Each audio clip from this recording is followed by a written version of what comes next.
Esta noche en Desde las Cámaras, en el marco de los trabajos de la Comisión Permanente, se lleva a cabo la sesión solemne para celebrar el 75 aniversario de la CEPAL en México. Destaca la discusión de la agenda política y la solicitud de licencia de diputados y senadores de Morena y del Partido Verde. En el estudio tendremos la presencia del diputado Raúl de Jesús Torres, presidente de la Comisión de Personas Migrantes en el Congreso de la Ciudad de México. Desde las cámaras comenzamos. De manera paralela al desarrollo de la Copa Mundial de la FIFA, la Comisión Permanente del Congreso de la Unión trabaja en el desahogo de temas que por la coyuntura exigen su trámite y aprobación legislativa. Tal ha sido el caso de la ratificación del nombramiento del embajador de México en Estados Unidos en el marco de una relación bilateral compleja derivada de la acusación en contra de servidores públicos mexicanos por su colusión con el crimen organizado. Bajo este ambiente se lleva a cabo la revisión del acuerdo comercial que México tiene con Estados Unidos y Canadá y que se busca sea ratificado en los próximos meses en beneficio de los diversos sectores económicos y productivos del país. Adicionalmente, la Comisión Permanente ha dado trámite a la solicitud de licencia de senadores y diputados, particularmente de Morena y del Partido Verde, que buscan participar en la contienda electoral del año próximo.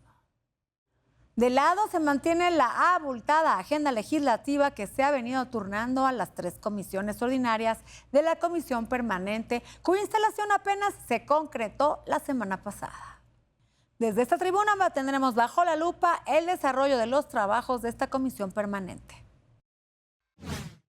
La Comisión Permanente llevó a cabo una sesión solemne para conmemorar el 75 aniversario de la fundación de la sede subregional de la CEPAL en México y celebró los trabajos de su sesión ordinaria. Estos fueron los temas que se abordaron. En sesión solemne, los integrantes de la Comisión Permanente del Congreso de la Unión celebraron el 75 aniversario de la fundación de la sede subregional en México de la Comisión Económica para América Latina y el Caribe, CEPAL. Hace 75 años, en 1951, la CEPAL estableció su sede subregional en México con una misión clara: fortalecer su presencia en México y Centroamérica, generar conocimiento aplicado, brindar asistencia técnica de alto nivel y contribuir al diseño de políticas públicas frente a los desafíos del desarrollo. El tiempo ha demostrado que fue una decisión especialmente sabia. A lo largo de su historia, México se ha distinguido por su vocación latinoamericanista y por una diplomacia que combina al mismo tiempo el respeto a la soberanía y la promoción de la acción colectiva entre Estados. Es algo que deseo reconocer de forma explícita.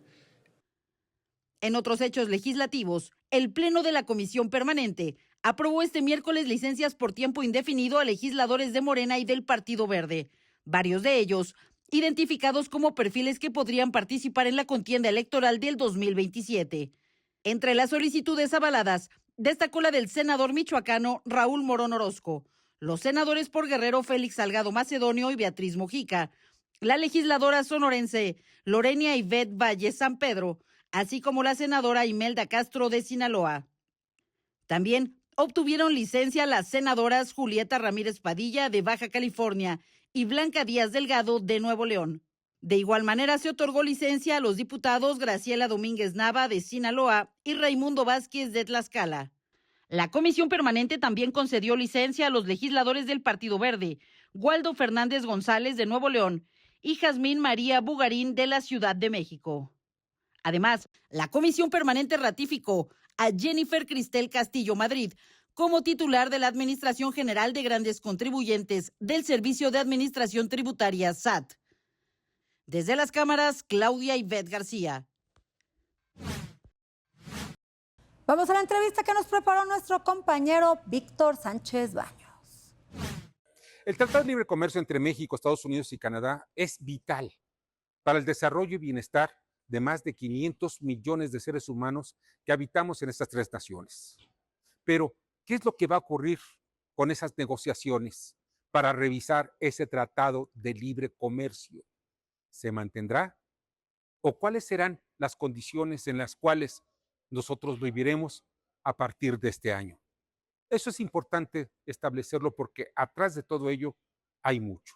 Y de ese mucho vamos a platicar con la diputada Kenia López Rabadán, que es la presidenta de la mesa directiva de la Cámara de Diputados. Sin lugar a dudas es necesario poner énfasis en cuidar el TEMEC. Necesitamos cuidar el Tratado Comercial de México, Estados Unidos y Canadá porque genera empleos, porque permite precios competitivos, porque evidentemente ayuda a las familias mexicanas. Esta discusión binacional e internacional que se tiene a propósito de la inseguridad que se vive en México, es necesario clarificarla, dar un mensaje de legalidad, dar un mensaje claro, público, de que en México la ley se respeta, es obligado para permitir que Canadá y Estados Unidos sepan que somos un socio confiable.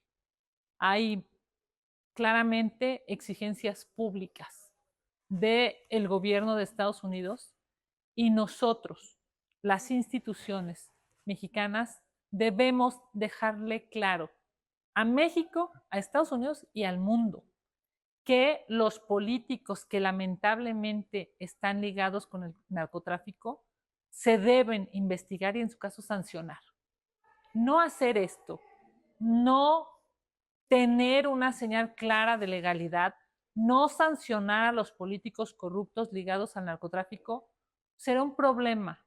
Evidentemente, primero, en términos de seguridad para nuestra nación y también claramente con la relación que tenemos con nuestro mayor socio comercial. Cuidar el TEMEC se hace indispensable para cuidar a las familias en México. Sí, evidentemente es una relación altamente compleja porque nosotros en México debemos demostrar que somos un socio confiable, debemos demostrar que tenemos Estado de Derecho, debemos demostrar que a quien delinque, a quien se va del lado incorrecto de la historia, se le sanciona. Por supuesto, hay un reclamo, bueno, lo acabamos de escuchar por parte del presidente Trump en el G7, y es obligado que las instituciones, que los tres poderes y que los tres órdenes de gobierno podamos fijar una posición de unidad y sobre todo de respeto a la ley, que podamos decir claramente a aquellos políticos que han tomado una pésima decisión de estar aliados, de apoyar, de proteger a el narcotráfico, a esos políticos se les tiene que señalar. No importa de qué partido político sea, no importa qué nombre y apellidos tengan, porque si se les señala, se les investiga, se les sanciona, por supuesto estaremos, primero que nada, cuidando a todo México. Y también, hay que decirlo, con eso demostramos que somos un país de leyes.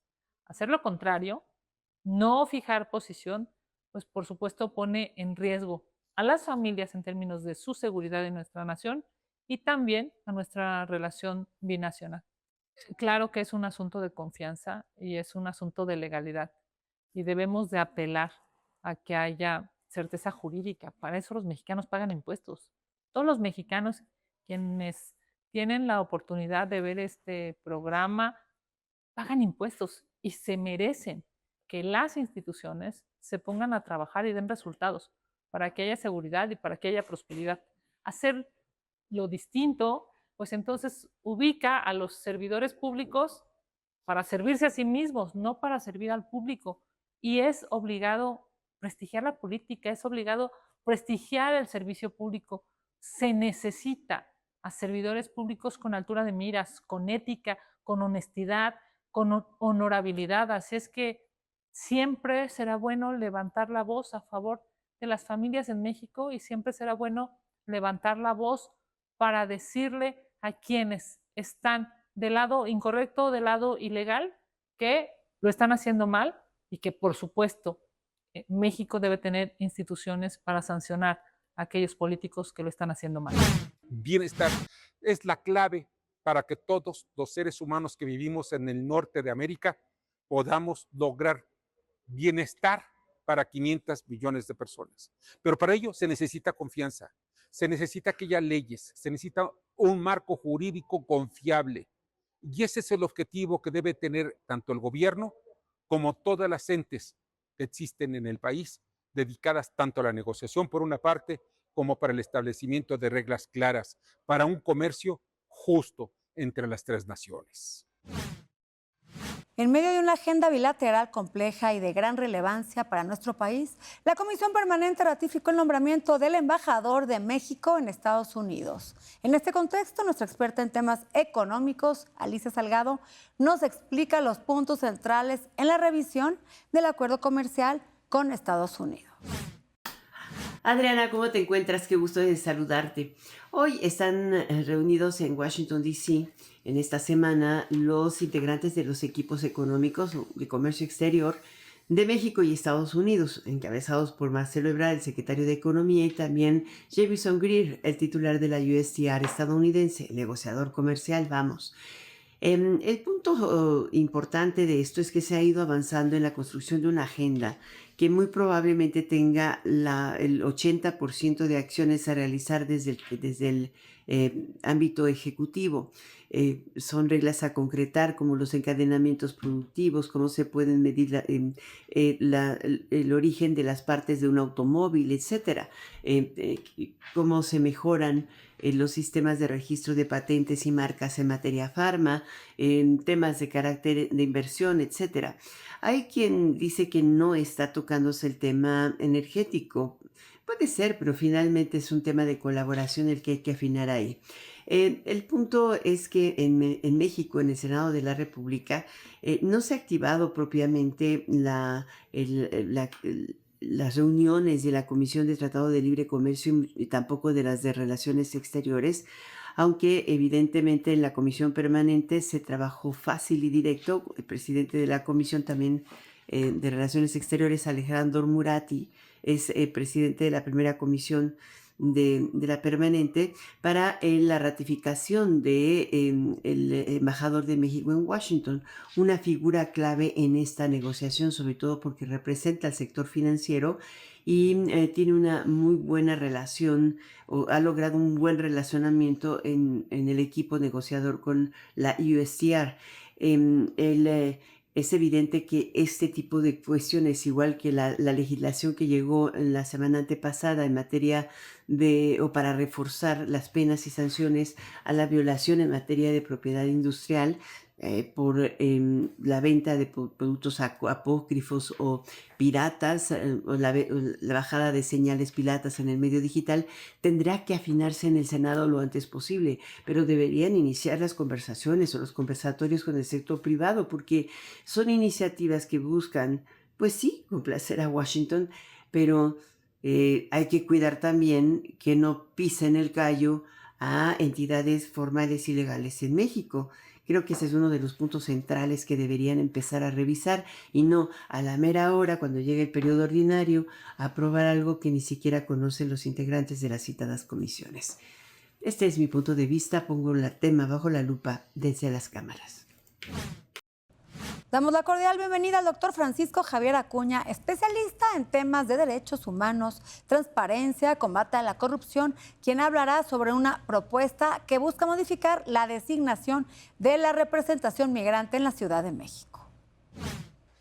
Gracias, Adriana, por la oportunidad de compartir con el auditorio reflexiones ligadas a iniciativas legislativas. En esta ocasión se trata de una iniciativa que ha formulado, que ha presentado un diputado local, Juan Rubio Gualito, para adicionar un artículo 20 bis al Código de Instituciones y Procedimientos Electorales de la Ciudad de México, a efecto de, según su propuesta, darle perfección al modelo, al mecanismo, para que se perfeccione en la realidad la Diputación Migrante que la Constitución progresista de la Ciudad de México ha prometido, pero que ha cumplido, porque existe Diputación Migrante.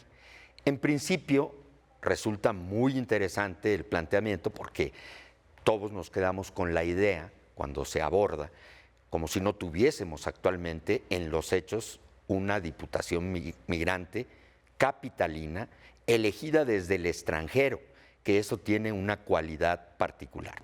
En pocas palabras, y sin querer ser descortés, la iniciativa no es entonces así las cosas que venga a resolver algo que no existe, sino más bien le pone a la fórmula unos componentes que suscitan debate o por lo menos preocupación. A ver, el diputado Rubio Gualito sostiene que hay que hacer una composición con dos elementos, que el resultado de la votación global de capitalinos desde el extranjero, claro, capitalinos desde el extranjero, que se identifican con la Ciudad de México, que se ligan a la comunidad chilanga desde allá, se sume y se tome junto con el resultado completo de la votación en la Ciudad de México, en los 33 distritos. Así las cosas. En la pasada elección hubo 45,000 votos de capitalinos, de chilangos, que desde el extranjero eligieron a un diputado que actualmente forma parte de la legislatura. Pero para la próxima, si esta reforma prospera, se va a generar un problema porque se va a absorber, si se diluye el resultado de los votos de los 33 distritos, que son millones. Por tanto, es buena la idea, pero conviene más bien afinar el mecanismo sin competir la representación que genera el voto de los verdaderos mexicanos chilangos desde el extranjero con el voto de todos los habitantes de la gran ciudad, porque de esta manera va a quedar en manos del partido que tenga la mayoría en el Congreso. Así de sencillo. Esa Diputación Migrante se va a convertir en una diputación para un partido que sea dominante. Vamos a un corte y regresando tendremos una conversación con el diputado Raúl de Jesús Torres, quien es presidente de la Comisión de Personas Migrantes en el Congreso de la Ciudad de México. Es la segunda diáspora más grande en el mundo después de la India y hoy representa 3% del PIB cuando hablamos de las remesas que se envían directamente a México. Por lo tanto, es un valor importante que si los países encuentran a su diáspora y la conectan con su territorio nacional, pues tienes un ingreso económico, cultural, social, que te permite desarrollar el territorio nacional de la mano de la diáspora. Y creo que en este caso la Diputación Migrante ha servido para darle voz a esos mexicanos y mexicanas que están en todo el mundo.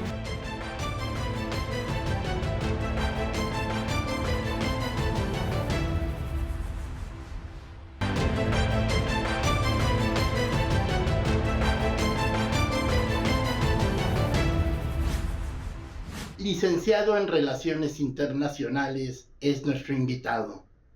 Raúl Torres Guerrero, migrante y diputado. Nos explicará mejor lo que es ser representante de los capitalinos en el exterior y cómo sacar adelante la propuesta para modificar la selección de la Diputación Migrante. Ya se encuentra con nosotros el diputado Raúl de Jesús Torres, quien es presidente de la Comisión de Personas Migrantes en el Congreso de la Ciudad de México. ¿Qué tal, diputado? Buenas noches. Muchas gracias por la invitación. Pues qué importante tu labor como representante de los migrantes en la Ciudad de México. Sobre todo es una figura histórica que ha sido el resultado de una lucha de organizaciones civiles a favor de los migrantes que siempre habían exigido poder tener una voz en el Congreso, no nada más el que puedas votar, sino el ser representado. Y eso fue lo que nos hizo llegar con la figura de diputado migrante en 2021 y en el 2024 también.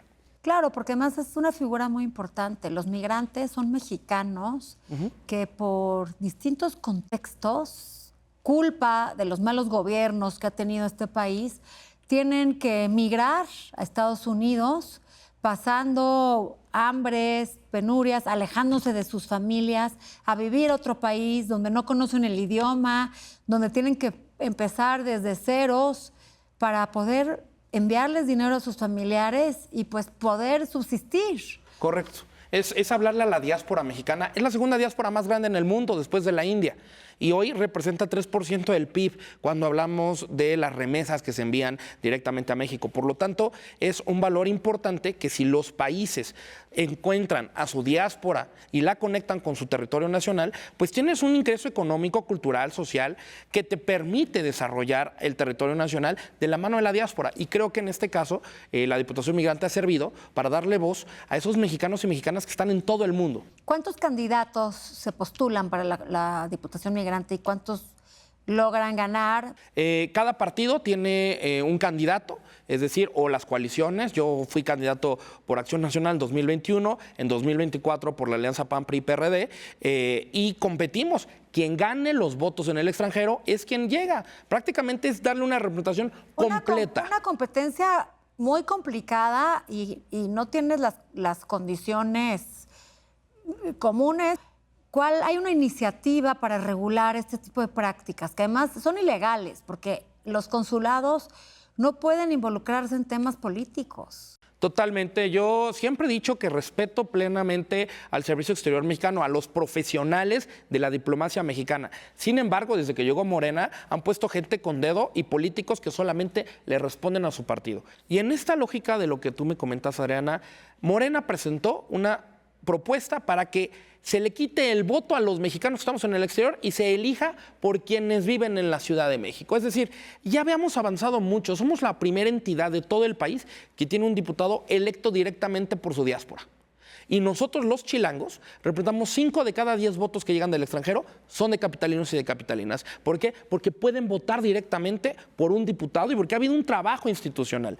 Lo que busca Morena con esta iniciativa, y te dicen, es que tiene que ser la suma de los 33 distritos y la del exterior. Es como si yo te digo a ti que eres de la Ciudad de México que Iztapalapa pesa más que Milpa Alta o que Álvaro Obregón pesa más que Magdalena Contreras. Pues no, cada uno tiene su distrito y gana quien gane en esos electores. Por eso es que la lucha tan fuerte que hemos llevado los migrantes es que se permita directamente el voto como lo hemos logrado en 21 y 24. Pero ahora Morena, como ya vieron que la comunidad mexicana en el exterior no apoya la Cuarta Transformación, ahora quieren cambiar las reglas. Lo que no pueden ganar en las urnas, lo quieren cambiar en las reglas. Y yo nada más te quiero decir, Adriana, que en 2024 ganamos con el 65% a Morena. Nosotros sacamos 35,000 votos, Morena 11,000 en el exterior. A ese nivel, por eso quieren cambiar las reglas. Y por eso quieren cambiar las reglas. Así es. Y es probable que las cambien porque tienen mayoría en el Congreso de la Ciudad de México. Yo creo que sería muy riesgoso y por supuesto que haremos un llamado a la comunidad mexicana en el exterior para que pues hagamos el Parlamento abierto, para que se exija que no se nos quiten los derechos, porque hay una progresividad de los derechos. Esta iniciativa ya está en el Congreso de la Ciudad de México. Ya se presentó, la presentó tristemente un diputado de Morena que está en la Comisión de Personas Migrantes sin ser migrante, que prácticamente lleva un año de ser diputado y que ni siquiera ha platicado con la comunidad migrante, que venga de la sociedad, al contrario. Y quiero dar un dato. Morena dice que somos los héroes y las heroínas, pero no es cierto. En 2018 quisieron quitar la figura de diputado migrante de la Constitución de la ciudad. Y fueron las organizaciones migrantes, de Fuerza Migrante, de María García, de Juventino, gente de izquierda incluso, que presentaron todo ante el tribunal para que en 2020 el tribunal dijera tiene que existir el derecho de los mexicanos de ser representados. Y ahí fue cuando en 2021 nace la Diputación Migrante, donde tuvimos que presentarnos y ganar, por supuesto, con el voto electrónico, con el voto postal, y en 2024 se incorporaron los consulados. Así es. ¿Cuál es la función, tú como diputado, qué casos o de qué forma defiendes a los migrantes? Sobre todo, yo lo que siempre he dicho es contar quiénes somos, qué hacemos y qué podemos aportar entre nosotros y con México. ¿Qué podemos hacer? Incorporarlos en el marco legal. Hoy el marco, por ejemplo, en el Código Civil o en el Código Penal o en el tema familiar, no se involucra a la diáspora mexicana. Tú eres una mexicana que vive en Madrid o que vive en Los Ángeles o que vive en otras partes del mundo. Tienes un tema de herencia, tienes un tema de que invadieron tu casa como lo hacen los grupos de Morena. ¿Cómo vas a denunciar? ¿Cómo te vas a defender? Tú eres un mexicano que vive en otra parte del mundo y quieres tener sociedades mercantiles con México. En otras partes del mundo puedes firmar con tu dedito. Eso fue lo que yo hice, conectar a la diáspora con México, porque de lo contrario solamente éramos vistos como los que mandan las remesas, como los que nos fuimos. Pero hoy, si tú hablas de una diáspora, es conectar los que estamos afuera con quienes se quedaron y también quienes regresan, porque también hablo mucho de esa población en retorno, de la cual se puede aprovechar mucho de sus habilidades y conocimientos. Claro, estuvieron muchos años trabajando Totalmente. en Estados Unidos. No necesitamos ser brujos para saber que en Estados Unidos van más avanzados que en México y bueno, traen know-how importante y es importante reinsertarlos en la vida laboral aquí en México y para eso necesitan apoyo. Así es, de entrada yo lo que he pedido, por ejemplo, los temas educativos o los temas culturales es un segundo idioma. Muchas de estas personas que son segundas y terceras generaciones, porque han crecido en los Estados Unidos, hablan un perfecto inglés, pues podrían ayudar a que en la zona de servicios, en la capital del país, los meseros, la gente de limpieza, Claro, pudiera tener un segundo idioma en fiestas como el Mundial o cuando vienen los turistas, pues tengas un ingreso mayor, ¿no? Entonces, pero desgraciadamente nos encontramos con un gobierno en el cual no ponen al centro esto y prefieren irse nada más en señalar a quienes nos fuimos y nos llaman traidores a la patria, porque la gran mayoría de las y los mexicanos en el exterior somos binacionales, somos México-estadounidenses. ¿Quién nos llama traidores a la patria? ¿El mismo gobierno? El mismo los gobierno de expulsó? Morena, que los expulsó y que ha señalado que este es un narcogobierno, un posible narcoestado, de los posibles vínculos que existen ya de la administración desde López Obrador, y que muchos han tenido que salir por eso, Adriana, por la inseguridad. Porque hay uso de les piden dinero para no cerrarles sus tienditas. Hay secuestros express a familias de migrantes. Es decir, eso es lo que hizo que la gente se fuera. No nos fuimos por elección, nos fuimos por necesidad. Totalmente. Y por eso hoy estamos encontrando puntos no solamente en Estados Unidos, también en Canadá. Hemos visto el crecimiento de la comunidad mexicana en Europa, en España sobre todo, y que te dicen, pues sí puedo tener una mejor vida económica en México, sin embargo, por los temas de seguridad me tengo que ir, ¿no? Entonces, es darle voz a la diáspora Pues desde la Diputación. Queremos aquí, desde este programa, la gente que nos está viendo, alertar a los migrantes a que Morena puede mayorizarlos y aprobar esta ley. Así es. Gracias por estar aquí con nosotros. Muchas Un tema gracias. muy importante, los Y alcemos la migrantes. voz. Gracias. Se nos acabó el tiempo, pero no dejen de vernos próximo jueves en el único programa de la televisión que pone bajo la lupa el quehacer legislativo. Buenas noches.